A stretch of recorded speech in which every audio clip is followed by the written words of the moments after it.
so that there's opportunity for growth, right? In the mentee and probably for the mentor as well.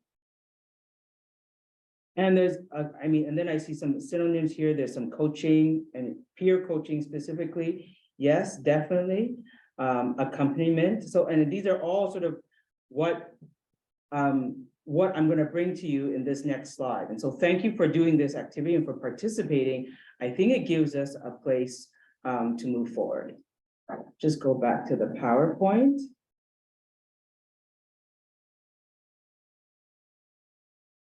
So you can see here, some of the things that I think came out of the Jamboard are often what we relate to maybe in the mentor attributes. So what are the characteristics of the mentors?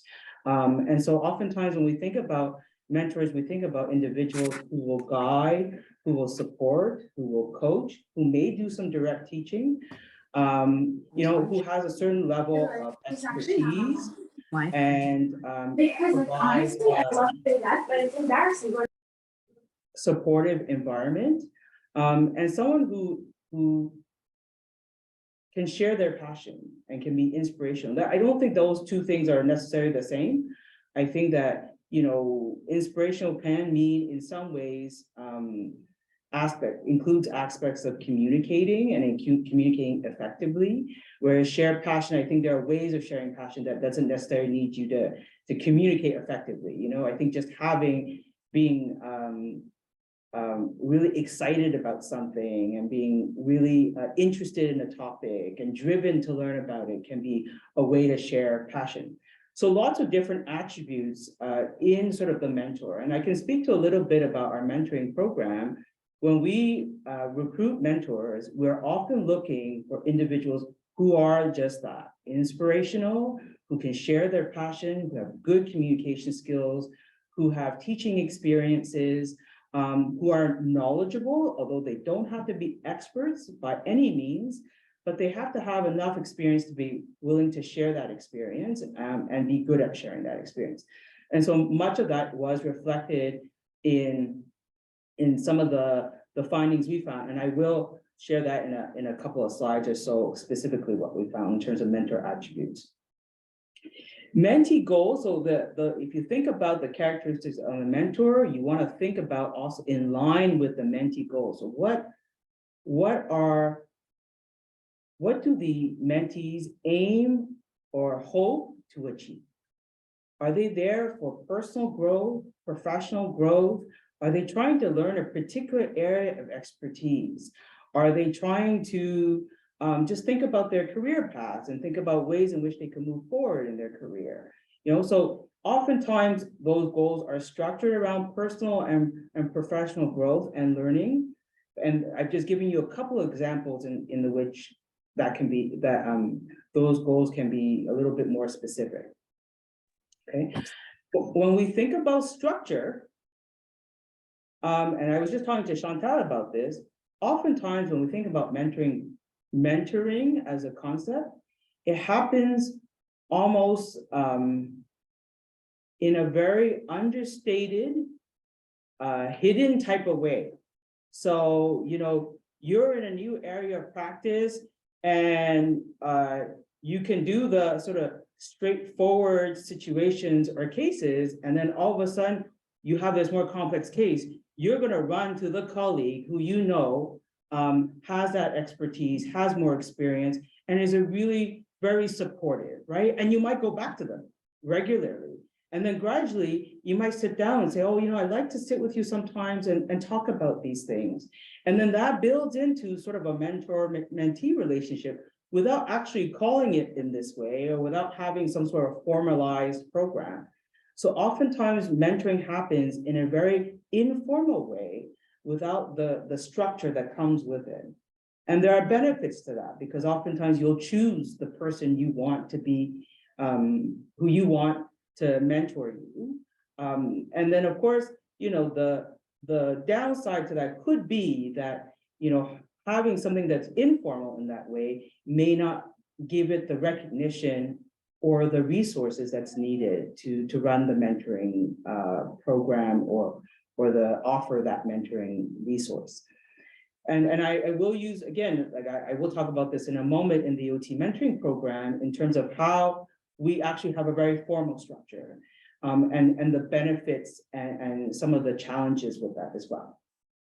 And of course, what is really critical to mentoring is that relationship between the mentor and the mentee, right? That relationship is probably what makes it or breaks it in many ways, because it needs to be a relationship where both mentee and mentor feel comfortable talking to each other. There's an element of trust. There's an expectation that the mentor will offer, some guidance or coaching. So that relationship is pretty critical in order for mentoring to be effective.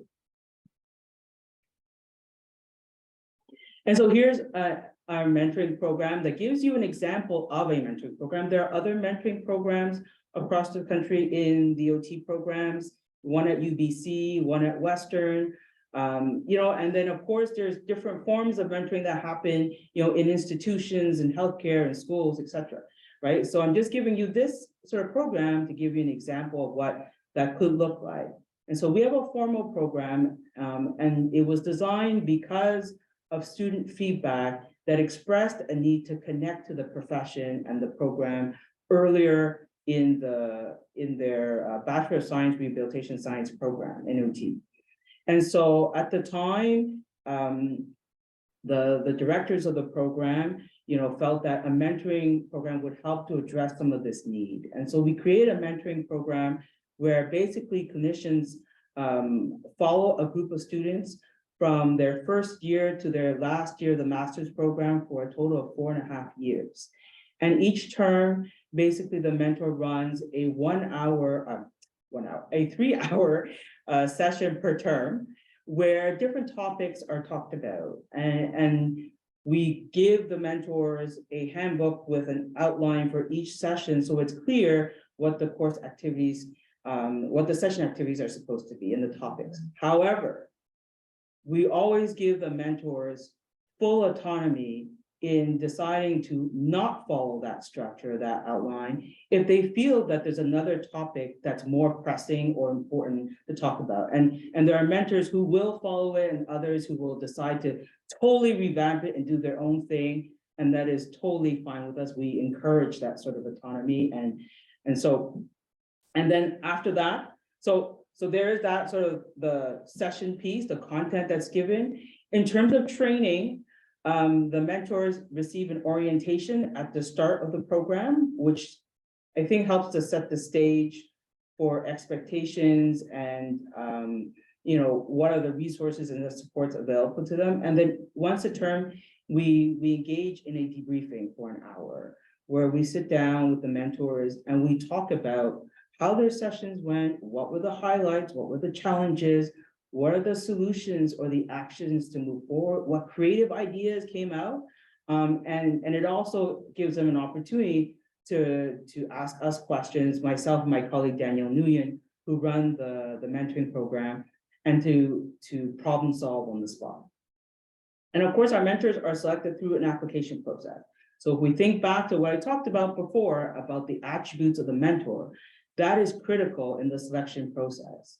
It needs to be people who have that drive, have that passion, have some form of teaching experience, some clinical experience, and who have thought about why they want to be a mentor and how they hope to contribute to the program and to the mentees. So I hope that gives you a little bit of a sense of what a very structured formal program can look like, okay, and how that can be different from something that is informal and unstructured. And both has, I think, merits and challenges.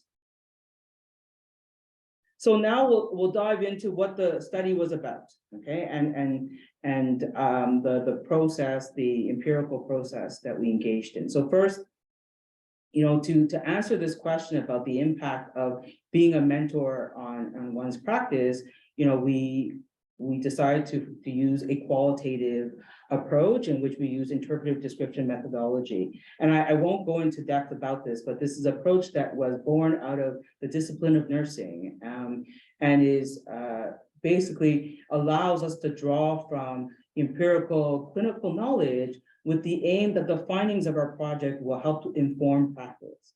And so there's a very sort of deliberate approach to this. In order to collect data, we conducted interviews, one-on-one interviews through Zoom, because this was during the pandemic, with our mentors, and we recruited 12 mentors from our mentoring program. And following those interviews, that we recorded and transcribed, we then conducted thematic analysis and came up with codes, categories, and interpreted these. And these are some of the aspects that I'm going to present to you today. So one of the main things that we learned from the study was there are some key ingredients in a mentoring approach, right? So if we think back to sort of that relationship and what is needed and the attributes of the mentor, the key ingredients in the mentoring approach kind of work with that. So one of those things is the mentor beliefs and values. So what we realized and discovered as we engaged in the project and went through the interviews, some of the mentors talked about this belief in being able to give back, their sense of professional duty to give back to the profession, to train the next generation of occupational therapists. There were mentors who talked about certain values, like being approachable, inspirational, being able to give very specific, tailored guidance. So already you can start to see there are parallels between what I've just described and the mentor attributes, as well as what was talked about on that Jamboard. So there are some relationships to that. Okay, so the mentor beliefs and values really shape one's approach.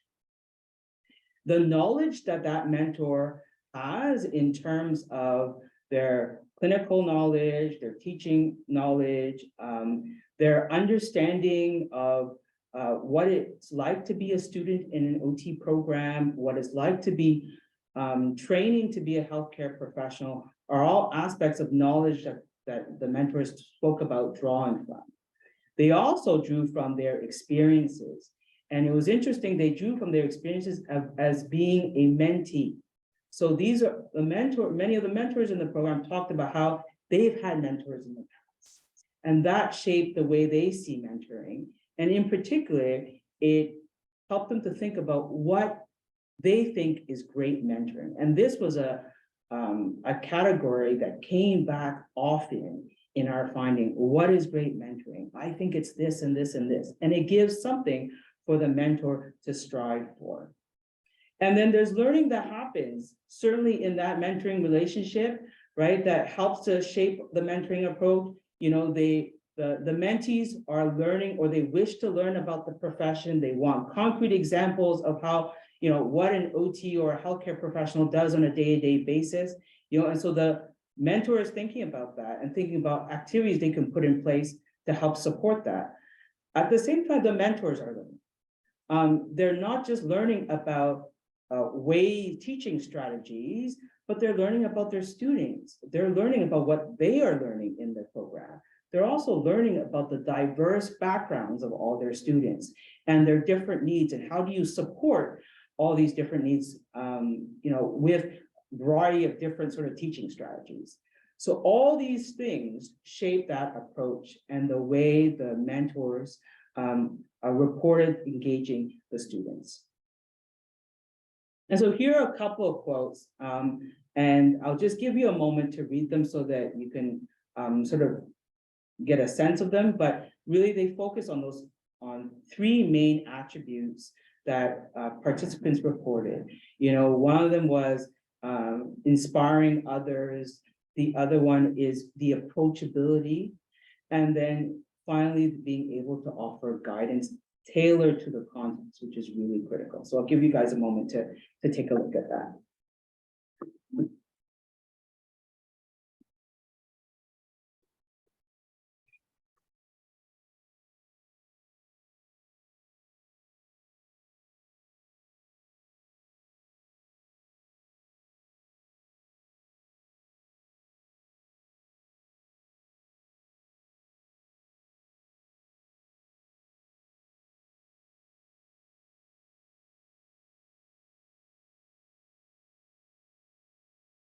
Okay, so we're gonna move on to the next slide. I hope that gave you a sense of what our participants reported in terms of these characteristics and how they help to convey that in their mentoring approach. And so let's now start to think about how we would implement an approach as a mentor. And some of the questions that come to mind as we engage in this, the findings of this project is the why you want to be a mentor is critical to the approach. If you understand why you want to be a mentor, you can then start to think about the steps you want to put in place, the tools that you want to implement, the support that you're going to need in order to engage in, the time, the effort, etc. So the why is very important. And oftentimes, again, this aspect of being able to give back, to support certain to support mentees during certain phases of their development. As you saw in the quote in the previous slide, the mentor, one of the participants talks about, having observed others experience burnout and how they hope to convey some strategies that they have learned along the way so that the students can avoid those possibilities for burnout. Okay, so the why is important. And then you want to think about what and how you're going to prepare. So think about, okay, so, reflect on certainly the time commitment, whether or not you have the tools you need in terms of teaching experience, strategies. Are there examples of mentors that you've had before that you really liked and appreciated, right? Drawing from those experiences. Are there workshops you can go to, things you can read? One way that I learned to build this mentoring program was I reached out to colleagues. I spoke to people in health professions education. I spoke to Mariam Boya, who at the time was running the Osler Fellowship Program for the medicine program at McGill University. So having that conversation with me, already I started to see different aspects that I had to include in the program to support my mentors. So thinking about like, who do you need to talk to and get their experiences, and then think about whether or not you're ready for that experience and whether or not you have what you need to embark on it. And then you want to think about how you're going to build those relationships, because as I mentioned before, the relationship is a really important aspect that's come out through the findings, that's already in the literature, the relationship between the mentee and the mentor. How will you support these individuals? How will you set those boundaries? What will you use to build that relationship? So to give an example, some of my mentors in their sessions will, even though they have 5 students at a time or maybe more, they'll take 5 minutes per student and sit with them individually and chat with them and see how things are going. Some of them have formed their own private Facebook group so they can communicate regularly, and keep each other up to date. So what are the ways in which you're going to help to build that relationship, and what do you want that relationship to look like is really critical. And then the last piece is, how will you engage your mentee? So when you're dealing with a formal program with students, sometimes it can be challenging for students to participate, especially when it's winter and they feel like hibernating, but so you have to think of creative ways and meet them where they're at and really ensure the topics are interesting. But maybe mentoring in a different type of environment, in an institutional environment where your mentees are seeking you out. So maybe their engagement will not be an issue, will not be something you have to consider, but it is something you want to think about in terms of their relationship. So now I'm going to invite all of you to think about this question: what would help you to be a mentor? Okay, and feel free to either raise your hand, stick something in the chat, whatever that may be. I'll give you guys a moment to do that.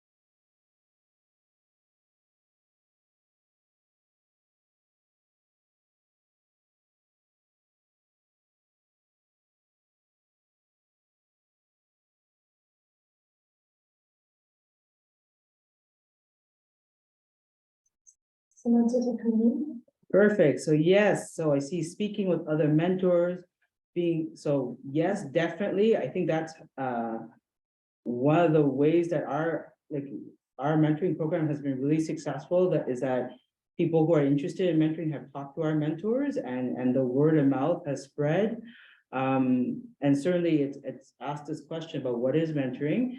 Alexandra, I think your statement here is right on too, like being exposed to different mentorship styles. So it's kind of also like being a preceptor, right? Like, or a clinical educator, I think is the other term.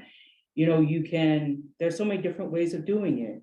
Some are much more structured, some are a little less structured. I know a lot of the OTs, the mentors often sort of pull from their experience, especially those working in mental health, group dynamics and running groups. And so they're pulling out activities, and some of them are using, certain inventories to look at their interests and their occupational balance. Yes, learning about mentoring techniques, best practices, being open to feedback, super important and tricky in a relationship, right? So would be really important to ensure that there are opportunities for the mentees to give feedback to the mentor, right? In a way that it's going to be well received. And we do have opportunities for students to give feedback on their mentors we have a survey that we do regularly. So starting with a clear structure and being able to adapt the structure to my own, absolutely. And this is, I think, what's good about having that handbook is that it gives you something to start with. And then the mentors can look at it and say, you know what, like this really doesn't work with my style, or I think my students are really interested in this. And so you can tweak it and adjust it to what you need. And I think the other thing that the having some sort of guide in terms of mentoring and topics and activities is helpful, because people are busy. And so if you can sort of give them already off the bat some structure, some tools, some activities, it might fuel their reflection and their interest. So having a Francophone group, definitely for those who are absolutely more French speaking. And I've had students, it varies from year to year. Sometimes they're more French speaking, sometimes they're more Anglophone. It kind of varies on the need. And certainly many of our mentors speak both. Okay, great. So thank you for your participation. That was wonderful. And I think, what I'm going to show you is not a huge surprise. So there are 3 things that we found through the mentoring project. There was this idea of support. And when we talk about support, we talk about the participants reported individualized support. So they like that they can easily access Daniel or myself for questions. So usually within 24 hours, I will have gotten back to them with a response. If they need to talk to me, I will make the time to talk with them on the phone or have a virtual meeting to figure out or brainstorm whatever the situation is. So that individualized support and accessing it quickly was really critical. The other thing that mentors talked about a lot was they love having the debriefings in a group format. They found those really helpful. The chance to talk with other mentors and then realize, oh, you experienced that too. Like it wasn't just me, there was, comfort in that. But there was also this possibility of brainstorming and finding solutions together. So there's a richness in the debriefing that happens that they found were really beneficial. And then we have also an annual event every year that we restarted last year.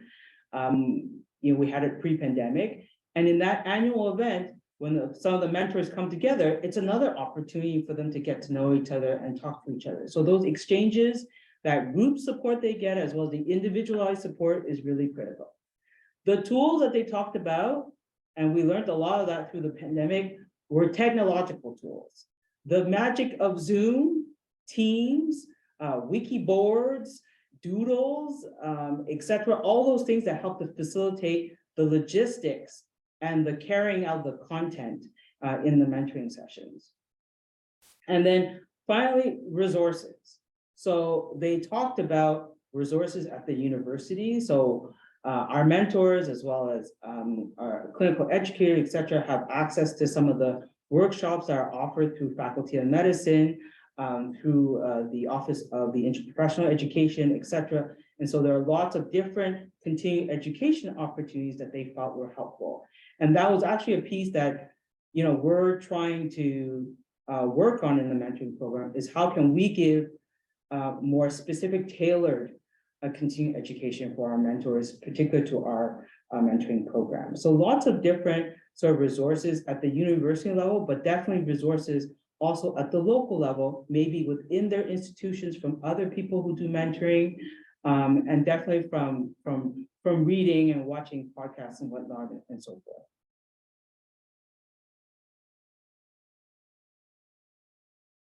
So positive aspects. You know, the positive aspects, I'm just going to see if I can move this. Okay, so one of the main positive aspects of being a mentor was the ability to pay it forward. Being able to give back, certainly give back to the profession, but give back to the program, to help others was a big piece. And I'm sure that's no surprise to you, given that many of us went into healthcare professions. To build relationship was an important one as well, that the participants really appreciated building that relationship, and they felt very privileged to do that. They also experienced direct benefits. And some of this I was not surprised about, and others I was. And so the ones I was less surprised about was these opportunities for self-reflection. You know, so having someone ask you a question about what you do makes you reflect on that practice, and forces you to articulate or communicate what you do. You know, it also offered opportunities for growth. So as I mentioned earlier, there's learning for the mentees, but there's also learning for the mentors. And the mentors talked about how they learned a little bit more about themselves through the process. It was also a form of recognition, and you're going to see that in the next slide. There's a quote on that, but they talked about how, you know, it's a little bit of a feather in their cap, that being selected through this process illustrates that the applicant has certain attributes, is a role model, is been put into this very special position. And so there was this feeling of like recognition, you know, that I've achieved, it's a milestone or an achievement. And then this was a piece I was surprised that being a mentor led to other opportunities. So there were mentors who told us that because they had this experience as a mentor, it led them into other positions within this use, supporting other professionals. And so it became a way to, it was reported as a way to perhaps enhance that person's like appealability or appropriateness for a particular position. And so here is an excerpt from one of our participants, you know, that talks about paying it forward, you know, and starts to illustrate some of the benefits. So, you know, I really love to teach and share the experiences. I really like to be able to give that to the students, because I even graduated from McGill and we didn't have the OT mentoring program at that time. I know the questions that they have in their head or what they are wondering because I was also there. So just being able to provide them that information is really great. And that is, I think, a piece that oftentimes mentors in our program talk to me about, you know, that I wish I had had a mentor when I was in the program because I was struggling through this and I really could have used that support or that guidance, or someone to reassure me that it's going to be okay, that this is just part of the normal process and we all go through these challenges. So now let's talk about some of the challenges that the participants reported. So someone talked about the commitment to the role of mentor. As you can already tell, there's quite a bit of preparation and time and effort that's put into this role. And in terms of being able to support that with other roles that they're already doing. And so these other roles are often related to like work and their personal lives, et cetera, and trying to balance all those things. And student engagement we've talked about before, but it's the challenges of getting students to interact and participate, especially when they're feeling fatigued or stressed. Some of the other challenges related to navigating tensions and discomfort. So uncertainties in terms of some of the mentees. So we know that there is attrition in our programs. It happens, people move on to other professions or other fields because they feel that they're not well suited for the profession. And so not knowing who's going to be there next year is a point of tension. And certainly there's a concept of not knowing, so not feeling competent to be a mentor, having a little bit of that imposter syndrome is something that mentors reported as well. And here is a nice excerpt, and I'll just give you a moment to read that before we move on.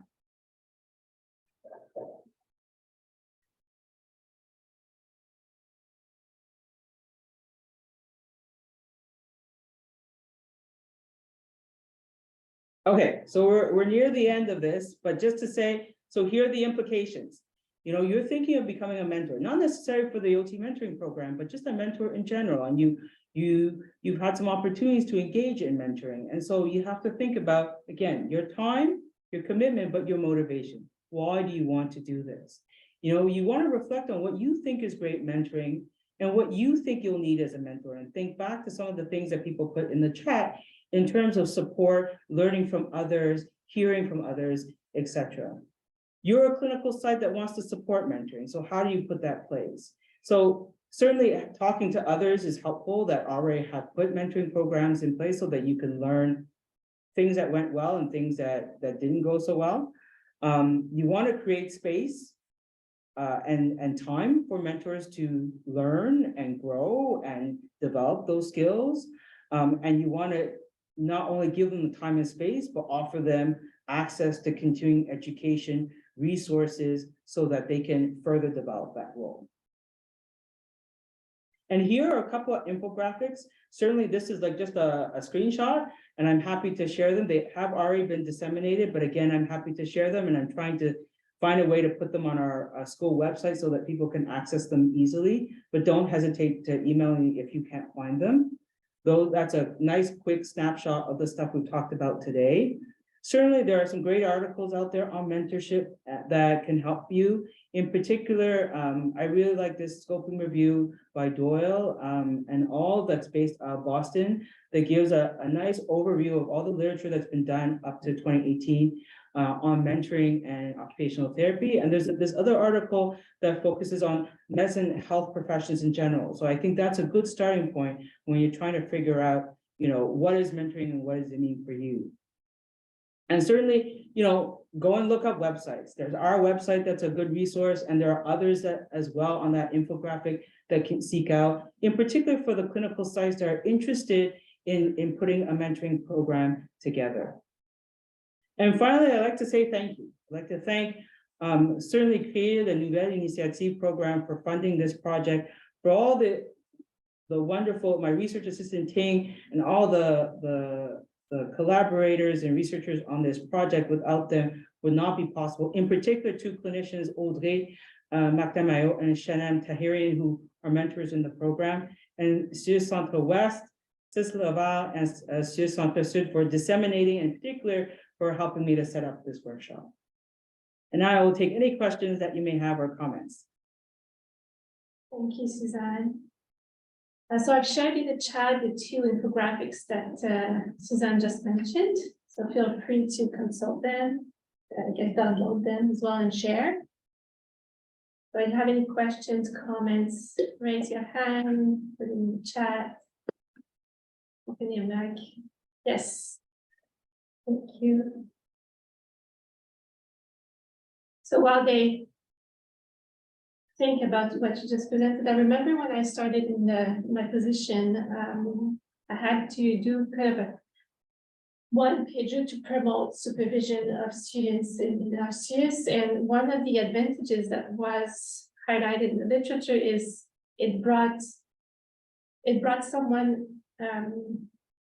it allows, by supervising students, it permitted the supervisor to be up to date, to improve his knowledge and to question his own practice, because you get new students that have new ways of thinking. That's right. With the last quote, we see exactly that. You have an out of the box kind of thinker that comes to you. And did you come across that in your research? Absolutely. Yeah, and so that was something that some of the participants talked about, being learning through their students, seeing what they learned today, makes them think about their own practice and say, oh, well, I didn't know about this aspect, or you guys are learning about this. We didn't hear about this back then. So I think, of course, it pushes them to reflect on where they're at in their practice and where there might be gaps for further continuing education. And so definitely we see that in mentor-mentee relationships, and definitely in the clinical supervision as well. Absolutely. That process of reflection is something that I think is well documented. Yeah. Any questions from the audience?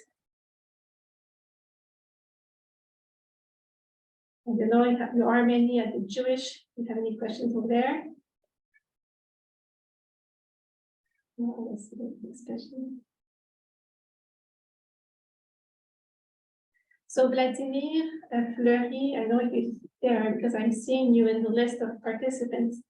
For academic affairs, we have different resources that was developed for supervisors. So is this still something on the intranet, or is it available in SharePoint, or the documentation that was produced or will be produced?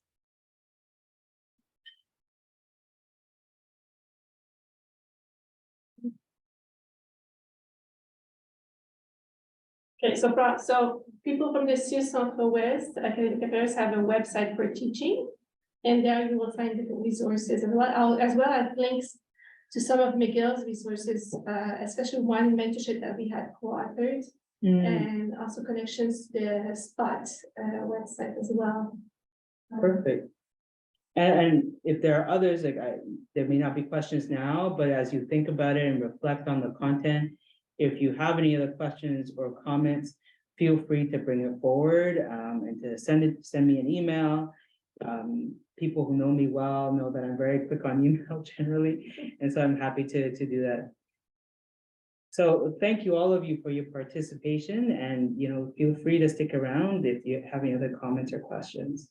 Can you share the PowerPoint on the website? No problem. And you see I've recorded also the presentation, and also we put on our website if you want to share with your teams, have discussions on the content and the research. Perfect. And if there of some people that could not make it today and would like to hear this presentation live, I will be giving this presentation again on April 27th, based out of McGill. It will be hybrid as well with our OWL. And that's given from 12 to 1. Okay, so feel free to share that with your colleagues. Thank you very much for your participation. Thank you, everyone.